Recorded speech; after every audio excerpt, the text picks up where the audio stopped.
Hey everyone, couple things before we get going.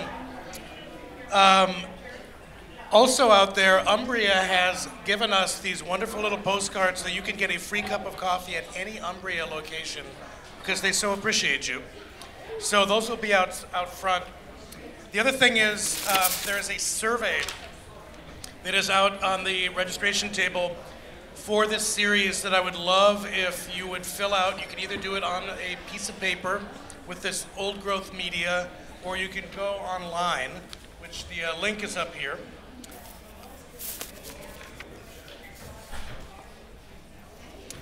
And then I'll bother you later with other announcements.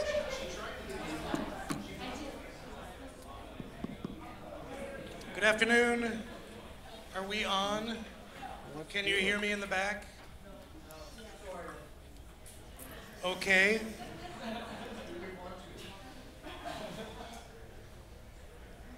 I can always do the, you're tuned to Portland's Jazz Radio. Anyway, hey, welcome back to the final iteration of Great Decisions for 2020. As I always say over and over again, this is one of my favorite things that I do all year. This is the 10th year I've been doing it, and it never gets old. A couple things I wanted to mention before we get started. I'm going to say a few things, and then Derek's going to say some things, and then Susan, our development director, is going to say some things, and then H. Warren Binford will say more than a few things. If you have not bought a Great Decisions book, today is your lucky day. Not only is it daylight savings time this weekend, it is your time to save, and we are selling the Great Decisions books at 50% off. So for you from good families, $16 today only. They make great gifts. You can put them in stockings and things like that. As I said a little bit ago, grab one of these on your way out. This is a postcard from our dear, dear friends at Cafe Umbria, who have been providing coffee for the entire run of this series. Give Cafe Umbria a big hand. We love them. Not only do they come here every day, they're based on the ground floor of where our offices are, and they fuel us up regularly. So thank you, Justin. That's Justin from Cafe Umbria. Also, this has been scrolling through. There's a link to fill out a survey for the series. We also have this old growth media. This is paper right here. You can fill one of these out on paper and give it to us. This is asking for feedback on the Great Decisions series, which helps us think about how we do it in the future. We just had an extremely powerful event the other night. Were any of you at Nadia Morad? Disarming, powerful. We've had some interesting conversations about it. I don't know how somebody relives that and tells that story over and over again the way that she does. And she was truly amazing. And I am very honored that we were able to present her. This whole series this year, I think we're all very, very proud of it, and I hope that you can join us for the final one in May with Nick Kristof, who is going to give a very, very tailored talk just for all of you. Not the kind of thing that he normally would do, but we're working with him on talking about how he has looked at the world for 35 years and being an Oregonian made good. So I'm going to turn things over to my esteemed colleagues Derek Olson and Susan Ehrman, and then I will introduce our speaker. Thanks, Tim. Just a quick note about the reality of the situation with the coronavirus and everything. I appreciate, first of all, you coming out. As you notice, we have hand sanitizer at the front. We encourage you to use that. We're going to try skipping the handshakes. If you haven't done yet, the elbow bump, it's a good time to try it. So you're welcome to come up and say hi to the speaker afterwards. Please don't shake hands. I know you may not be worried, but we're trying to set a good example on that. So we're going to just skip that. Also, today is our last sort of big public program for a while. We're purposely going to take a little pause, hope for the best, and things will calm down a little bit. So you might see, oh, you don't have as many programs scheduled at the moment. That's on purpose. We will have, remember, all of our great decision talks, if you missed them, are going to be up on our YouTube channel. Most of them are already. So we'll be back with more programming. Just know that it's part of everything that we're want to do to be a good part of the community. So we're stuck with everything that we had previously scheduled, but we're just sort of taking a short pause. More things to come, especially big things in May. So, and with that note, on a positive note, I wanted to turn it over to Susan, who has a couple things to say about WorldQuest, which we really hope that some of you will come join for the first time. Hi, everybody. I'm Susan Ehrman. I'm the Development Director at World Oregon, for those of you I haven't had a chance to meet. And we are getting ready for WorldQuest on May 1st because we know it's going to work, coronavirus or not. So there's a sheet of paper, which many of you have seen. There are more out there to pick up. WorldQuest is our big fundraiser every year. It's actually our only fundraiser that we do every year. It ensures that we can do programs like Great Decisions, like the International Speaker Series, our Global Education and International Visitor Programs. So it's really critical to what we do, and we really hope you'll join us. It's also a lot of fun, so this is not a serious event. We try to make it serious, but everybody who comes makes it unserious. I'm not quite sure how that ends up happening, but it does. So it's a lot of fun. I think Tim is going to perhaps ask a couple of questions. Okay, well, perhaps later. All right, perhaps later we will do that. But I am happy to answer any questions you have. On the sheet of paper is the website you can go to buy tickets or buy a table. And it's a lot of fun. So it's coming up, wow. It's coming up in a few weeks. And anybody have any questions? WorldQuest? Anybody planning on coming to WorldQuest so far? Yay, excellent. Okay, thank you. Oh, yes. Yeah. This is what happens at WorldQuest. So what I get to do, I mean, my job is so fun. I mean, I get paid to read the news and come up with programs and invite wonderful speakers. And then, once a year I get to come up with trivia questions that are both informative, whimsical, and hopefully a little fun. Because what we do is we pit all of you smarty pants in this room against each other to see how worldly you are and how much you know about other cultures and other things. So if you're standing in Pioneer Courthouse Square, which of the 4 cities listed is closest to Portland? In distance. Just shout it out. What do you think? Stockholm. It is counterintuitive, but that is the correct answer. We do a lot of things around food and geography because those are fun things. So if you're starving like a Marvin in Durban and you order this delectable street food favorite made from a hollowed out half or quarter loaf of white bread filled with a blistering hot curry, what is it? It is bunny chow. So if you like fun, this is not the kind of fundraiser where you come and there's a really boring auction and there's some really dried chicken. People have so much fun at this event in the spirit of raising money for things like this program, which you come to week after week, year in and year out. So I hope you will all consider coming. Scott Godden, you're coming, right? Yes. Good. See? You got to keep up with the Joneses or the Goddens. So. Anyway, so you bet. We're back to there. Okay, so to today. Very, very excited. We were fortunate to do a program a few months back with the Oregon Jewish Museum Center for Holocaust Education with our speaker today, H. Warren Binford, who, I mean, interestingly, that you had come straight from the airport that day, coming back from the Clint facility.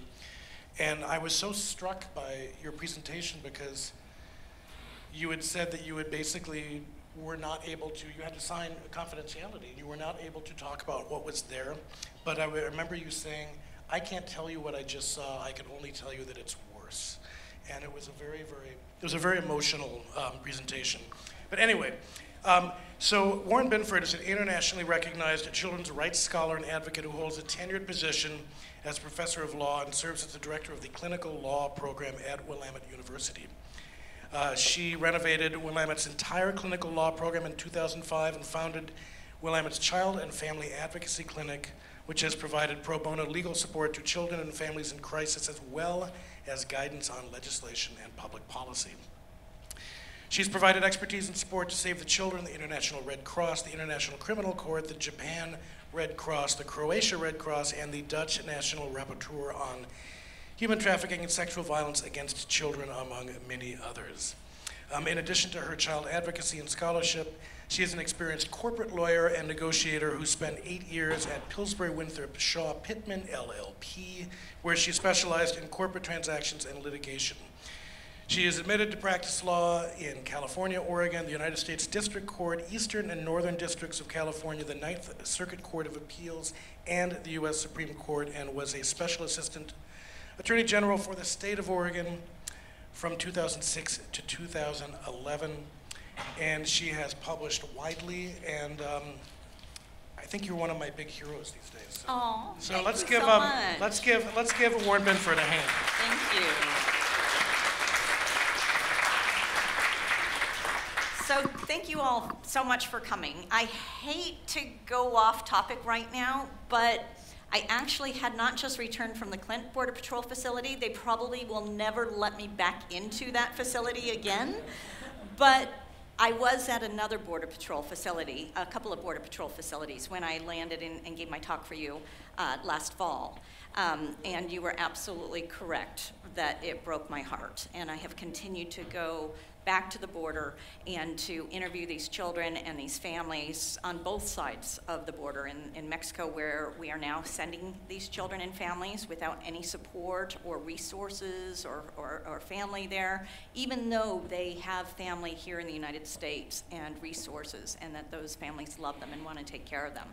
In any event, because of my focus on kids, I'm going to talk to you today about our current relationship with the countries that comprise the Northern Triangle, but with a focus in the context in which I have been studying this of late, which is that we are seeing most of the unaccompanied children and families coming from these countries. So the Northern Triangle, of course, is this section right here in Central America. It includes Guatemala, El Salvador, and Honduras. This is largely an agricultural region. It is a region that historically has had a lot of indigenous populations there, and that were impacted by Spanish colonialism, and that because of that history, it is a region that has experienced a heightened sense of insecurity over the last century and even before that. Guatemala is about the size of Guatemala, yes, is about the size of Tennessee, and Honduras is about the size of Georgia, but they have much larger populations than those states. So as you try and think about these countries in your mind, I want you to put it in a comparison of places that you might know so that you can appreciate how difficult it would be to be a child or a family in this region and unable to escape the conditions internally that you're facing.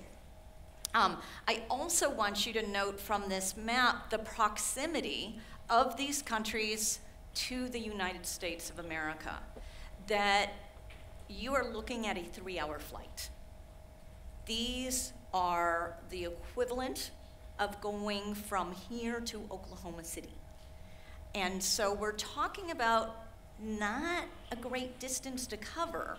And in fact, many of the children that I interview have traversed that area, which is, depending on where you're talking about in the Northern Triangle, less than a couple thousand miles. And they have traversed those from, for example, the northern border of Guatemala to the southern border of the United States, about 1,500 miles, that what you're talking about is kids who are walking that distance, picking up rides on the way, hopping on trains, El Bestia, in order to get there because their families have a relationship to our country, and in fact are often our neighbors. Our relationship with the Northern Triangle countries goes back well over a century. That basically what happened was, because of that historical Spanish colonialism, there have been gaps in power in that region that members of the US have filled. Some would say constructively, many others would say destructively. For example, one of the main organizations that has developed a presence in these countries historically was the United Fruit Company. How many of you are familiar with the United Fruit Company? Okay, so you understand that the United Fruit Company is the US corporation that went into the Caribbean and Latin America and basically put a lot of the workers into a state of semi-slavery. And they took over the roads, they took over the transportation system, the railroads, they took over the communication systems. In many cases, frankly, they took over the entire government. They took over large portions of land. And not surprisingly, the people eventually got tired of a foreign occupation, especially when historically they have been trying to resist foreign occupation and foreign occupations that subjugated them and subjected them to discrimination. And in fact, that's what the United Fruit Company was doing as well.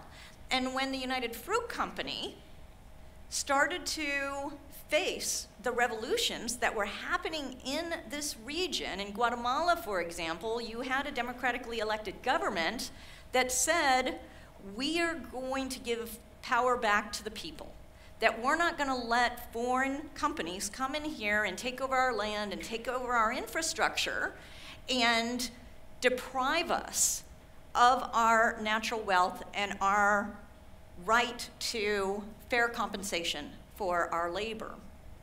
And of course, the United Fruit Company, which had very close ties to the presidency at the time, then engaged in a campaign of misinformation and flew reporters down to the region, gave them erroneous information, and then convinced the US government to have the CIA back an overthrow of the democratically elected government of Guatemala, which then created the longest civil war in the region, which contributed to continuing delays in development, which contributed to heightened dependence on the United States, and frankly, an insecurity which has given rise to an exploitation of that region by foreign powers, including the United States.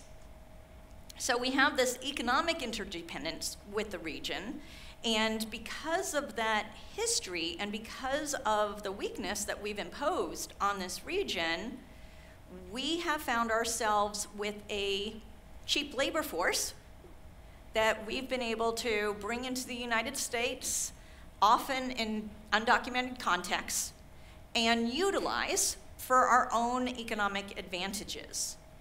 We also, to our credit, have recognized that as a result of the civil wars in the area that we arguably contributed to, much of the arms that has been traced back in this region is traced back, in fact, to the United States. So, you know, as we've engaged with this region to our favor, when they have had natural disasters and after effects or current effects from civil wars in that region when they were happening, we sometimes would allow them to come to the United States and to have protected status, to remain here, and then they would send money back to their families in this region through remittances, wire transfers essentially, such that we have a large population of Central Americans living in the United States. Many of them are working, many of them are sending money back to their families in their home countries, and we have been trying to train their military for decades now and provide them with military support. This is one of the things that the Trump administration has done, is to send a number of troops down there in order to try and increase the security in the region, because we know that a lot of the migration that's happening is a result of insecurity in the region. We also do a lot of information sharing in the region. We particularly like it when they share information with us.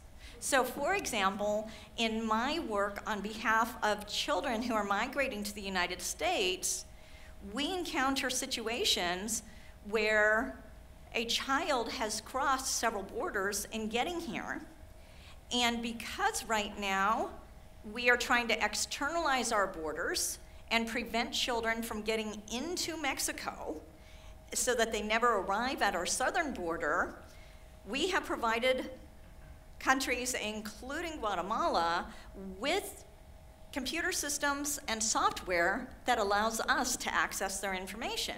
So that when a child arrives at the southern border and says, I am 16 years old, they're able to say, well, that's not what you told the Guatemalan government when you were there, or that's not what you told the Mexican government when you were there. This says that you claimed when you entered their country that you were 18 years old, not 16 years old. We're not going to admit you, even though you are presenting a birth certificate that shows clearly that you are a child. So we do a lot of information sharing with this region. In addition to that, we have provided them aid. So it's not just that when bad things happen in the Northern Triangle that we sometimes create protected status for some of their citizens, but we also have been providing them with a moderate amount of financial aid historically. This makes perfect sense because we benefit from the security of countries near us, and additionally, arguably, we have a moral obligation to make whole those countries that we have exploited historically, especially when it appears to have contributed to problems that they're continuing to face today. In addition to that, we are in one of the programs, and we're going to talk about this a little bit more in depth in a few minutes, we created a program specifically for children from Central America who had parents living in the United States, and then that was extended to families, because we know that this overland route that I just told you about is so very dangerous, that the region itself has high rates of drug trafficking, gang violence, political instability, and then on top of that, when the children move through the region and then across Mexico trying to get to their family in the United States, we know that the girl children, for example, have an over 60% likelihood of being sexually assaulted during that journey. We know that the kids are being kidnapped. We know that some of them are being trafficked. And so we created, to our credit, the US government created the Central American Minors Program, which allowed them to be processed in their home countries and then to take that 3-hour flight to the United States so that they could be reunited with their families here. So we have all these connections with the Northern Triangle countries. So it's natural that when there is heightened migration in the region, that they're going to look to the United States as a destination when they're seeking safety. Some of the causes of the migration that we've been witnessing in recent years have multiple sources.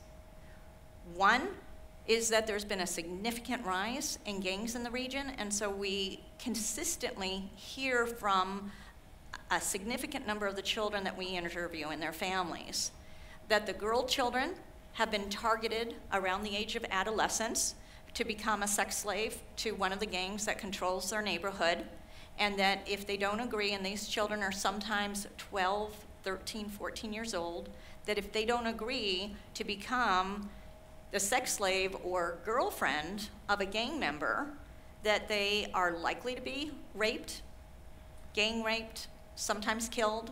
One mom that I interviewed in Tijuana in November was there with her family because one of her daughters had refused to become a sex slave to a gang member, and he had raped her, killed her, and then dismembered her.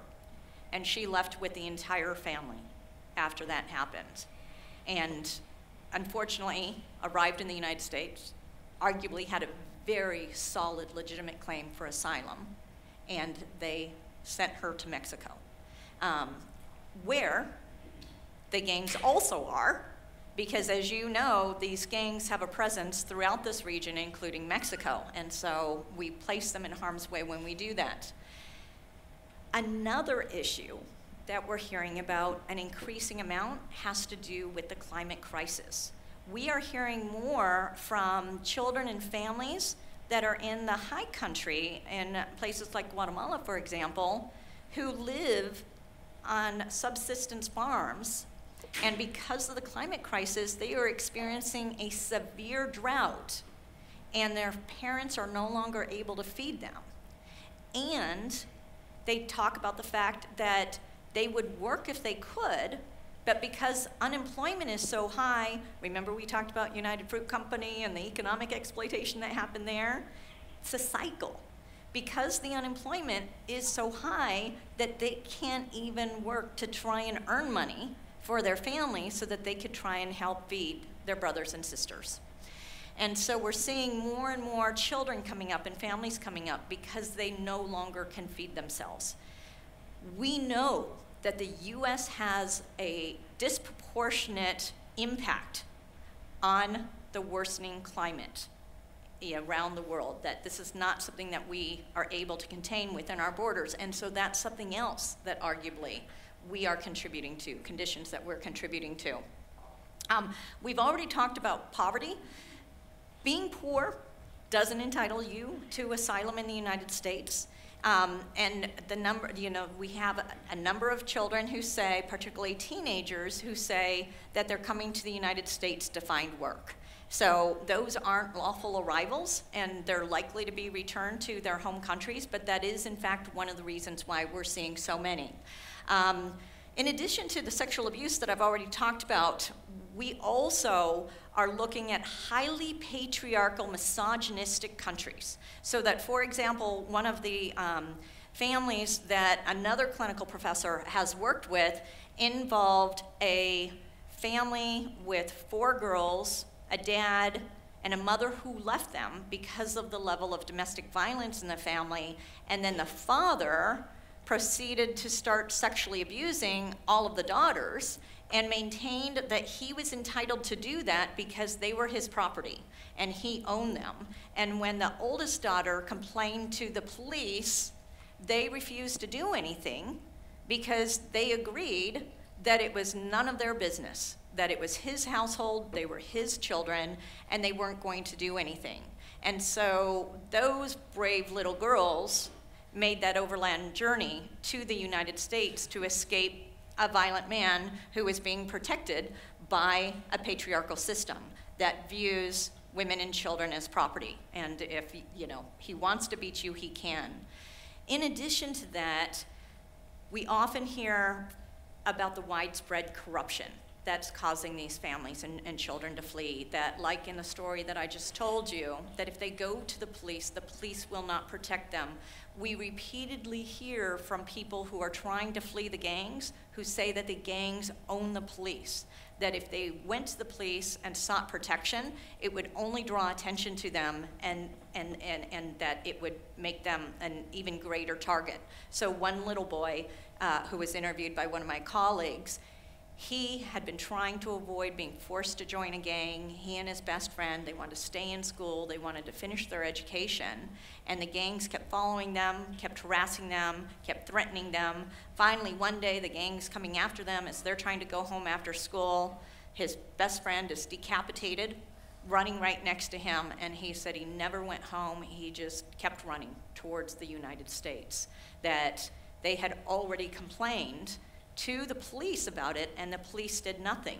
And when he got to the United States, he had saved that little piece of paper from the police report, and in fact, that piece of paper was the defining evidence in the case that allowed him to stay in the United States. But the fact is that when you have a corrupt police force or a corrupt government that you don't trust, you're not likely to go to them and get that piece of paper, which the authorities in the United States are likely to insist that you show in order to establish a successful claim for asylum in the US.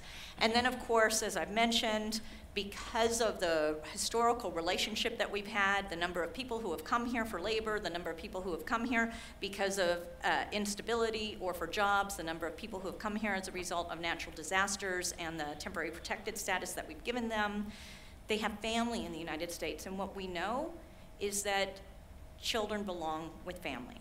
If the family can care for them, if the family loves them, that's where they belong. And so they come here to be with their parents, grandparents, uncles and aunts, etc. So when I'm interviewing these children at the border in the US or in Mexico, this is what the breakdown is as far as the sources are concerned. You'll see that in 2014, we had our first surge of children from the region.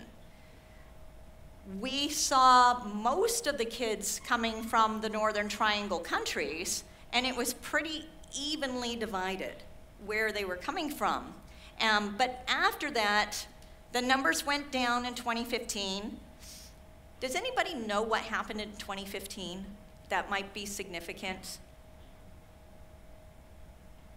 There was a candidate for the United States of America who announced his candidacy with anti-immigration rhetoric.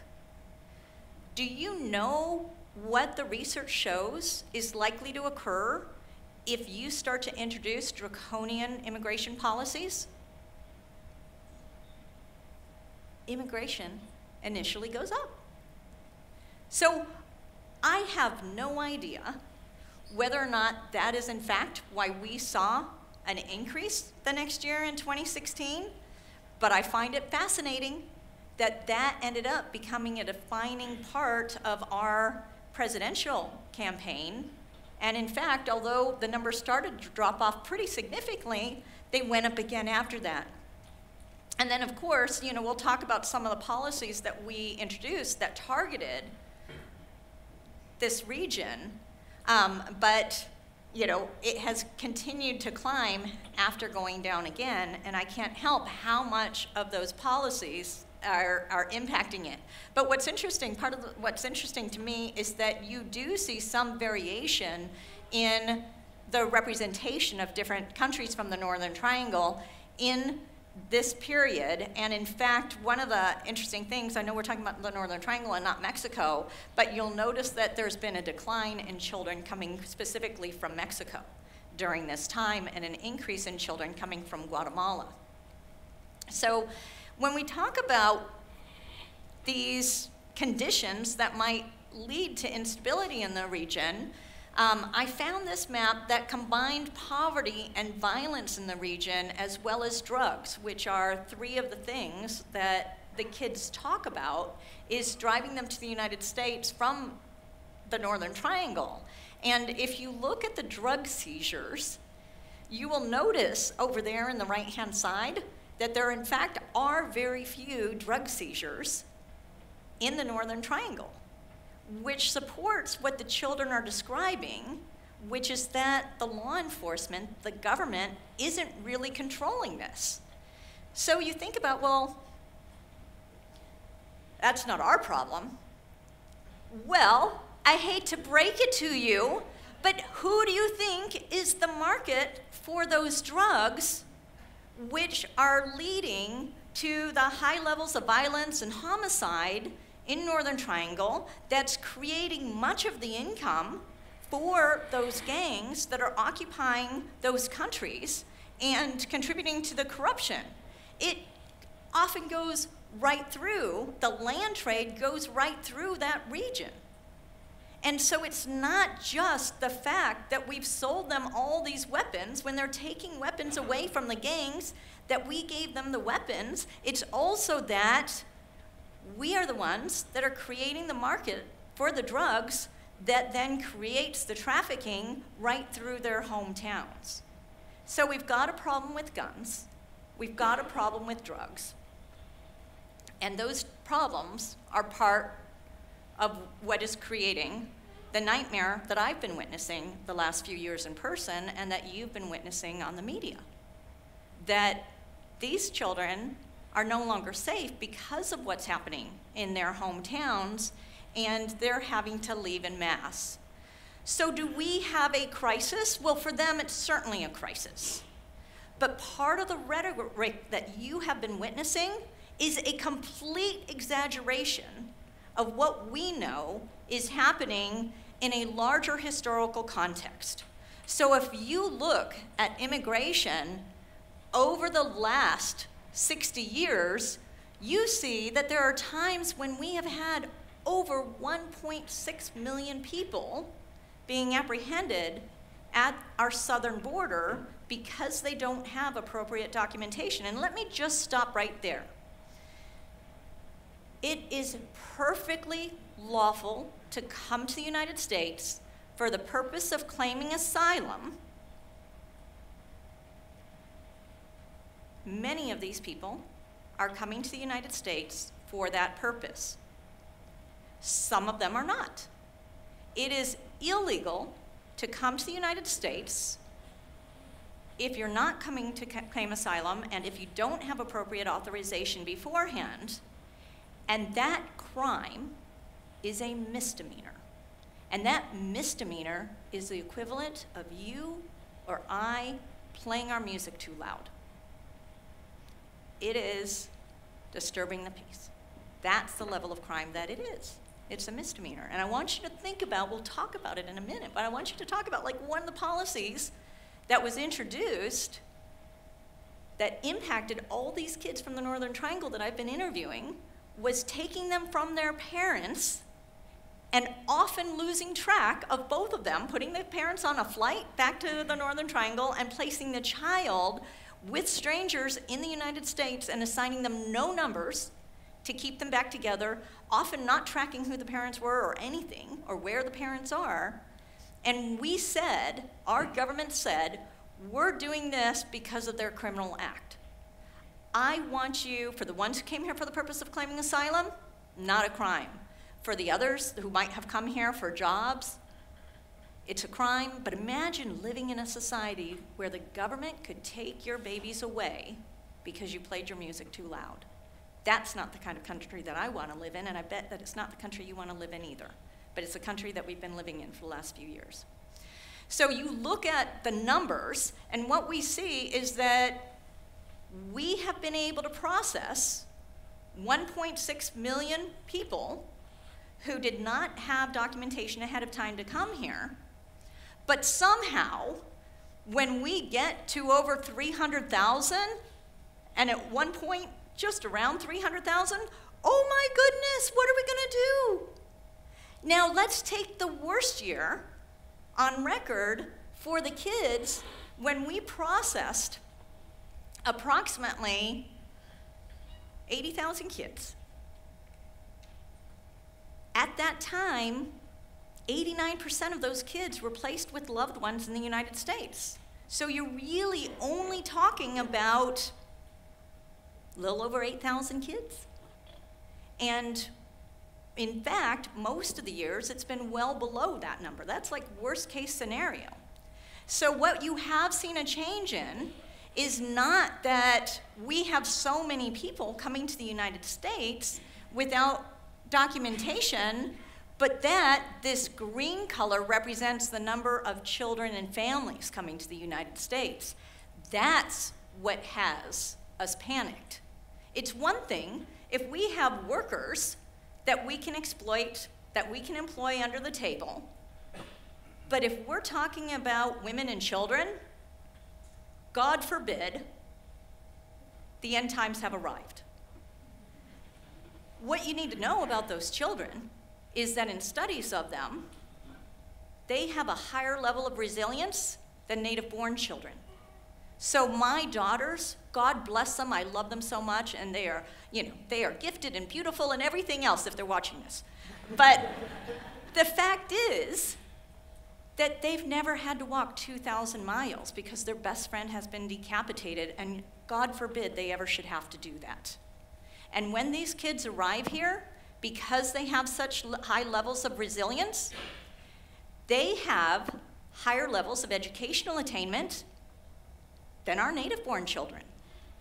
And so these kids who make it all that way and survive, that's exactly the kind of people that I want building America for the next generation. I want them shoulder to shoulder with my children and using their resilience and their ambition to join forces with my children to build a better America.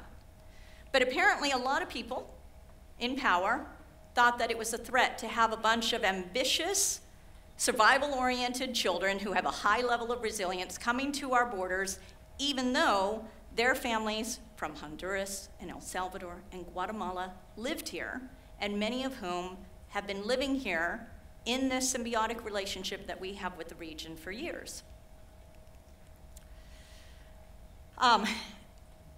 This is a breakdown. When I talked about the recent numbers, this doesn't have 2018 and 2019, but it was the most recent numbers that I could give you, that shows you the number of kids who are alone when they arrive on the borders. In fact, and we'll talk about this in a second, these numbers in 2017, 2018, and 2019 are misleading because I heard about it at the time, and you've learned about it since, but in that 2017 period, we now know that the current administration had been piloting the family separation policy. And so what we have listed as unaccompanied children is not actually accurate of what, in fact, was happening. So what has been happening in this context of the last 3 years? One is that at the same time that we've been hearing all of this rhetoric, oh my goodness, we have a crisis because we've got a relatively small number of women and children coming to America, we've said, I've got an idea, let's reduce the amount of US aid that we give to the region. What's the impact that that's likely to have? Exactly. It's going to fan the flames. It's going to create more economic insecurity. It's going to contribute to a destabilizing of the governments. And it is going to drive more people to want to come to a place where there is relative economic stability. In addition to that, does anybody remember the Muslim ban? Yeah. Do you know what else was in the Muslim ban? Suspension of the CAM program. Yeah. So we don't really think about it because we were very concerned about what was happening there, and we'll talk about that in a second. And then in addition to that, we said, hey, I've got an idea. Let's go ahead and end the protected status for the people from the Northern Triangle who are still living here. And even though some of them have been here for over a decade, let's go ahead and just destabilize their entire family and send them back to the Northern Triangle. In addition to that, we have introduced the migrant protection protocols, which is where we say we're going to take children and families, remove them from the United States, and send them to Mexico where they have no resources. And in fact, the children and families that I've been interviewing there are experiencing all sorts of harms as a result of that they're being sexually abused, they are being kidnapped, they're being held for ransom, they're being robbed, 2 of the kids were murdered. It's there's no protection in this migrant protection protocols. In addition to that, the United States is providing security training to Northern Triangle countries, which I personally support. I think it's important for their governments to be relatively strong within a democratic institution framework, and so to the extent that they need training, I'm all for that. The information sharing, I get frustrated with for the reasons that I articulated earlier, which is that on the one hand, they're trying to keep the kids out, and so when the kids say things trying to get to their family in the United States, it's then used against them on the border, and as I said, these are survival-oriented kids, and so they're trying to get as close to their families as possible. And then something that we haven't really talked about yet are safe third-party agreements, and the fact that we have implemented treaties with these countries that basically prevent them from coming to the United States unless they have first sought asylum in a country that they've passed through on the way to the United States. And you know that from El Salvador and Honduras, they have to pass through Guatemala, but the same gangs that are in El Salvador and Honduras are in Guatemala, which means that they will not be safe there. You can't say that one of the most unsafe countries in the region is where you have to seek safety, and yet that's what we're doing there. And then, of course, the family separation policy. So let's talk about a few of these in more depth.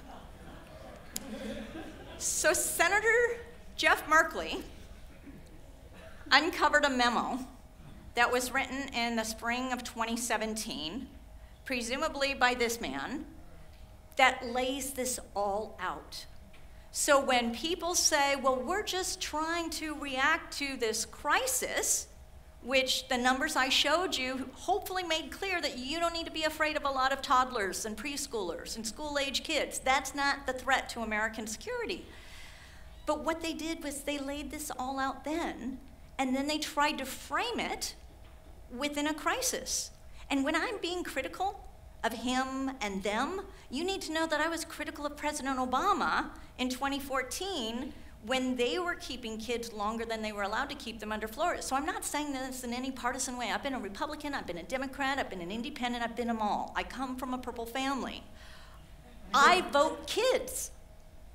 And let me say that they talked about the fact that if they implement all these really harsh policies and target children and families, that people will still stop coming from the Northern Triangle as though they have a choice. Their family is here, stability is here, they have a legal right to be here if they're claiming asylum. So you can read this memo and you will see that the crisis was really a misinformation campaign created after they came up with a plan. So we talked briefly about Executive Order number 13769, which is the Muslim ban. You'll see some of my colleagues, including Gwen Skinner, who is one who first inspired me to get involved in this work back in 2014, where we heard about it because it appeared to be a race-based policy. But what was so devastating for me is that I knew that this policy that had been developed by the Obama administration to make safe the journey for children who have had family here and had a basis for being here, and it put them on planes and protected them from the sexual assaults and the kidnappings and the trafficking and everything, that this is where this administration began the process of ending that program. And in fact, by ending that program, it led to almost 1,500 kids who are already in the US under this program from being able to renew their status. So now they are in the process of being sent back to the Northern Triangle. In addition to that, there were over 2,700 kids who had been conditionally approved to be reunited with their families in the United States by plane, who instead were left in their home countries. So this had a very significant impact on kids, and it was an immediate impact. In addition to that, the color that I showed you of the increased children and families coming to the United States, The family separation policy is in the memo. You can read about it in the memo. I heard about it when I was doing some inspections of immigration facilities down in Texas, that there were frontline workers who were saying that they were seeing children being separated from their parents for no apparent reason. That we sometimes, as a nation, our government workers have separated children from their parents when they arrive in the United States, and they usually were separated under 3 conditions. 1, the person appeared to be a trafficker and not their parent. 2, the child appeared to be abused or severely neglected, and I don't mean, by the experience of traveling from the Northern Triangle to the US border. Or 3, the parent was a known felon and needed to be locked up. Those were normally the only 3 conditions that frontline service workers saw. But in this case, they saw an increasing number of children being forcibly separated from their parents for no reason, and they panicked. They said, we have no way to reunite these kids with their families. We don't have family ID numbers. We don't have a family ID system. How are we going to get these kids back with their parents? And so the frontline workers, the governments, the would-be heroes, created family ID numbers down in McAllen, Texas, where a lot of this processing was going on. What do you think happened when the people working with Stephen Miller heard about the family ID number that would allow children to be reunified with their families? They said, we don't do that. We do not have family ID numbers. You need to destroy those records. We only have A numbers, alien ID numbers.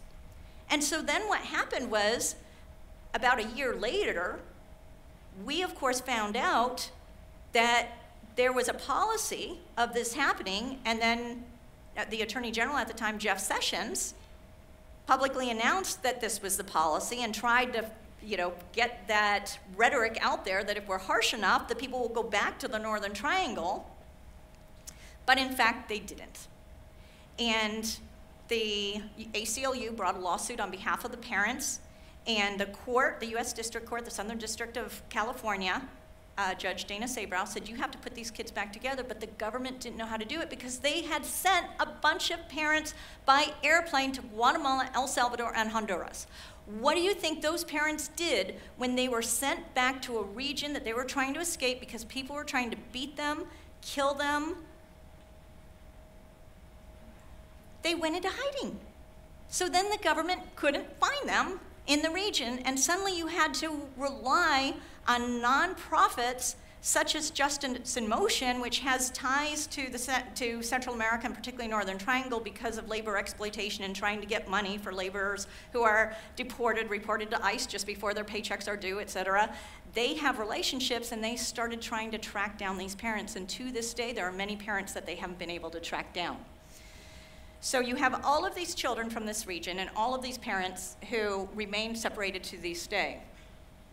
And then, as you know, because of these harsh immigration policies, we have actually seen an increase in migration and not a decrease in migration from the region, which led to what we referred to earlier, which was me discovering and my colleagues discovering over 350 kids being kept in a warehouse, a loading dock, and jail cells in a Border Patrol facility in Texas, most of them from Guatemala, El Salvador, and Honduras. Most of them here for the reasons that I articulated earlier. And with that, I'd like to open it up to questions and discussion. Perfect.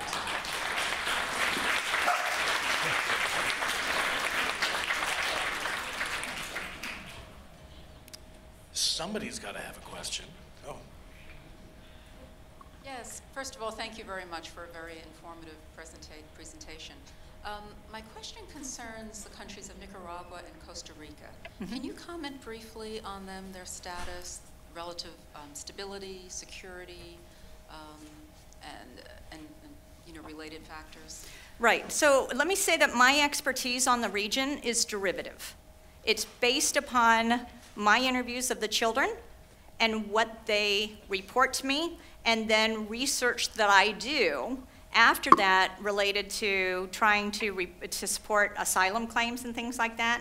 So Costa Rica, I have never encountered a child from Costa Rica. And my understanding is all second and third hand that tends to be a more stable country, but less stable than it used to be. And we're seeing fewer kids coming from that region because of the relative stability. With regard to Nicaragua, we occasionally see kids from Nicaragua, but it is far rarer than it is for us to see kids from the Northern Triangle countries. And I would just say that Nicaragua, though, there's been a fair amount of displaced folks from Nicaragua going into Costa Rica because of some of the political repression in Nicaragua. So some of those, while some people haven't come to the U.S. border, they have migrated within the region. Thank you. A couple years ago, we came close to a bipartisan immigration bill that failed for the reasons it failed. How might the solutions that were proffered there address some of these issues, or would they at all? So let me say that there is no question in my mind that we need comprehensive immigration reform. That of course in the 1920s, that's when we first developed our very race-based immigration policies and created the Border Patrol.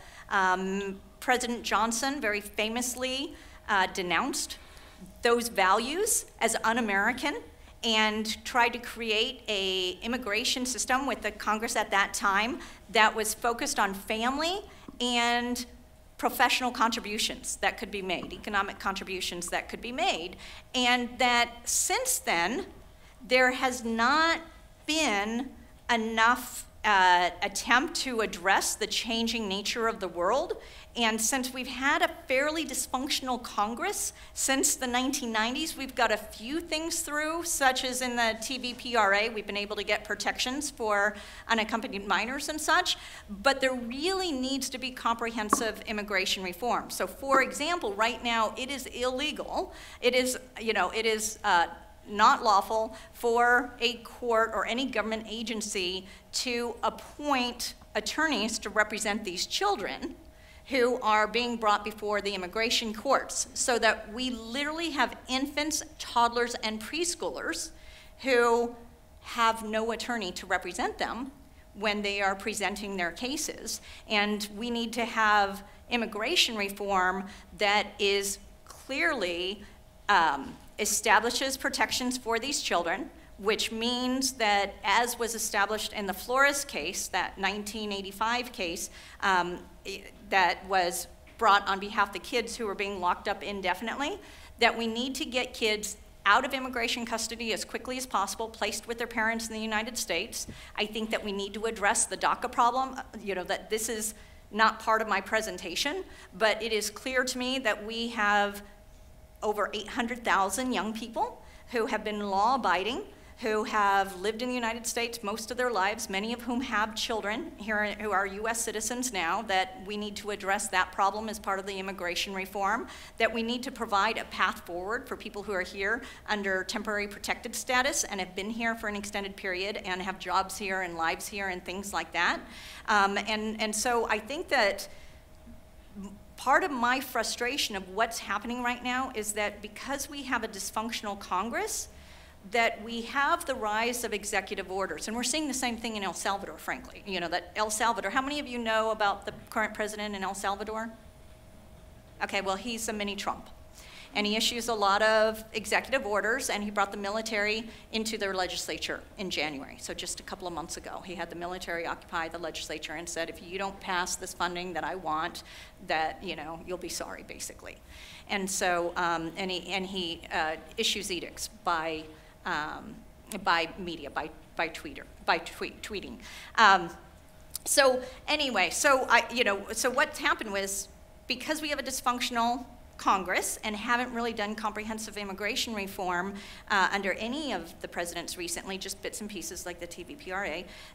What's happening is that presidents are increasingly relying on executive orders such as the DACA program that President Obama created and the CAM program, the Central American Minors program that President Trump ended. And now what's happening is that President Trump, even though he criticized President Obama for dealing with immigration through executive orders, he has far surpassed the number of executive orders that have been issued around immigration concerns and overall. And what we really need to do is to get our Congress to start working together. And like I started to say, there are so many aspects of immigration that need to be addressed. That we have, for example, more trafficking victims in the United States are traced to Mexico than any other country in the world, and yet where are we sending the children and families right now? We're sending them to Mexico for their protection. You know, so we need to start to address the knowledge that we have and the changing nature of migration, not looking back to the 1920s when we had a race-based system, or the 1960s, but to what we will have looking forward, which is that we are going to have a full-blown climate crisis. All the scientists tell us that. We are going to have widespread economic inequality. We need to address that, and we need to do it in a way that not only keeps the United States stable while we're moving into this new era, but that creates stability in other parts of the world so that they don't have to migrate in the first place. So it's not just about how we handle immigration in the United States, but what our foreign policies are.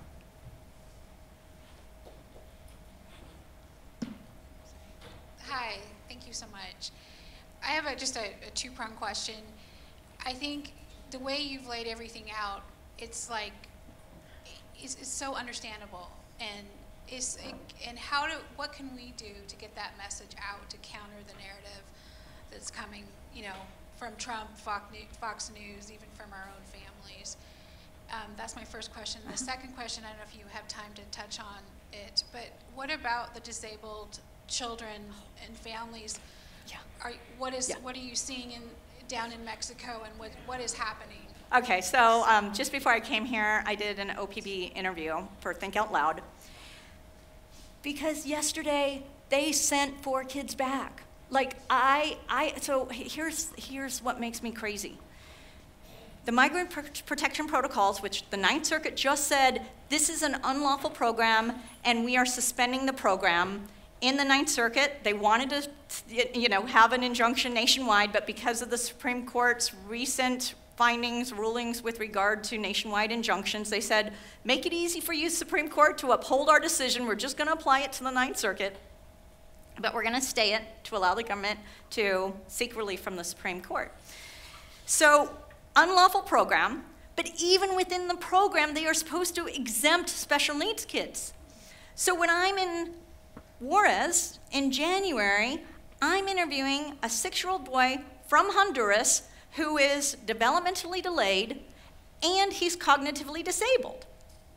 And between October and early January, when I interviewed him, he had been assaulted or sexually abused 3 times in the migrant protection protocols. Now, I try and keep my distance because, you know, I'm trying to be present when I'm with them, but I'm trying not to carry too much baggage because otherwise I couldn't do the work that I do. But sometimes a child gets in my heart and I can't get them out. And he got into my heart. I do a lot of work with sexually abused kids, you know, independent of my work on the border, and I'm like, he is going to continue to be targeted by these people for this abuse, and he qualifies for exemption from this program. So I connected him to Las Americas, which is a fabulous group based down in El Paso. They tried to get him out in early February. The government gave him an interview of 13 questions, including, what is your name? He got 10 of those questions wrong, including what his name is. And they said, he's fine. Sent him back to Mexico. So on Friday, after the Ninth Circuit issued its decision in Innovation Law Lab, which is a great law firm, impact law firm based right here in Portland, yay, Innovation Law Lab, they versus Wolf, After that Ninth Circuit ruling, Las Americas took my little boy to the border again and tried to get him across, because at that point, it had been suspended. MPP had been suspended. Border Patrol would not let him across. They, night before last, took him across with one child who had a heart condition, who the day before had passed out in the streets of Juarez, chest pain, arm pain, low blood pressure. They took her, they took another little kid, a 2-year-old with a congenital heart defect and a child with a failing kidney across the border. They returned all 4 kids within less than 24 hours. Less than 24 hours. Like, you're supposed to be exempting people with medical needs, let alone kids with medical needs or mental disabilities, such as this little boy from the program, and they're not following the rules. So what can you do?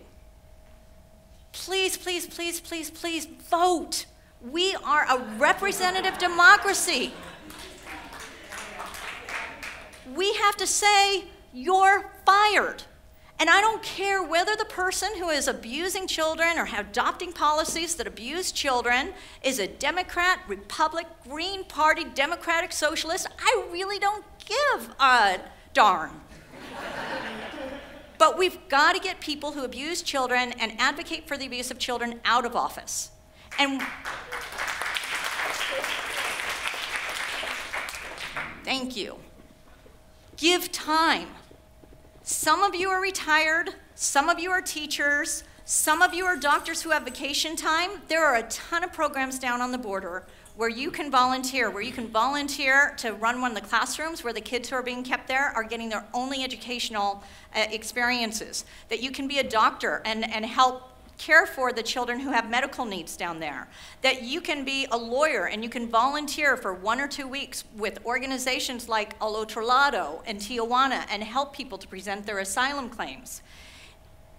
It costs a lot of money to fly down there and do that. And you might want to say, you know what, I don't have the money or I don't have the time, but what you might be able to do is take some resources or convince other people that you have resources to support these organizations that are advocating for these children and families. I'll give you a few. Team Brownsville, which is providing food to all those kids and families that are down in Matamoros living in tents. I've already talked about Las Americas, who's advocating for these disabled children right now down in El Paso and Juarez. 3, Al Otro Lado, who is down in Tijuana trying to represent children and families who are coming through the court system who are being kept down in Mexico through the MPP. 4, give to Innovation Law Lab right here based in Portland and give them the resources they need to advocate for these children. You also can support Willamette University's clinical law program where we're going down there and we're doing this work. We're partnering with Human Rights Watch, which is doing this work with us side by side. Southern Poverty Law Center is also representing some of these families. So lots of organizations where you can give to make a difference. And then finally, let's see, so we talked about, oh, I know, I need you to get out of your silos. You need to talk to your Republican uncle. You need to talk to your Democratic grandma. You need to talk to people who don't agree with you. And when you talk, you need to shut up. You've got to listen to the other side. It is serve and return. Serve and return, people. It's not about getting on Twitter and just dogpiling whoever is targeted for the day. It's about listening and learning where they're coming from and trying to get inside their heads and then talking through them from that place, not from your place. Do you know one of the reasons why we have been so successful in moving forward LGBTQ rights at a higher rate than lots of other groups that have experienced discrimination? There's some research on this. It's because we know them. That we might live apart from people who are, say, from Guatemala, that we might not interact with them enough to understand them, but for a lot of us, we have LGBTQ members of our family or our community, and there's something about knowing people and interacting them that helps us to get in sync with each other. So open yourselves up. I know that sometimes it might feel toxic. I know right now it feels so divided, but it's like the American security intelligence is telling us that we are being manipulated by an adverse foreign power that is trying to divide us So let's just not allow them to do that and take the time to stay engaged with those of us who have different views than one another and use it as an opportunity to educate each other. So thank you so much. All right. Thank you. Thank you so much, Warren. Fantastic way to round out the series. Again, thank you for participating in this. I think by engaging ideas and keeping the space safe for ideas, we're kind of getting a little bit at what Professor Binford was saying. Reminder, we have surveys out front. I would love it if you could fill them out. There's just a few questions on there. We also have the Great Decisions books, half off, $16. Buy it, give it to a high schooler. You know, donate it to your local library. We've got those out front. Thanks again. We hope to see you at the speaker series and at World Quest, and have a beautiful Friday.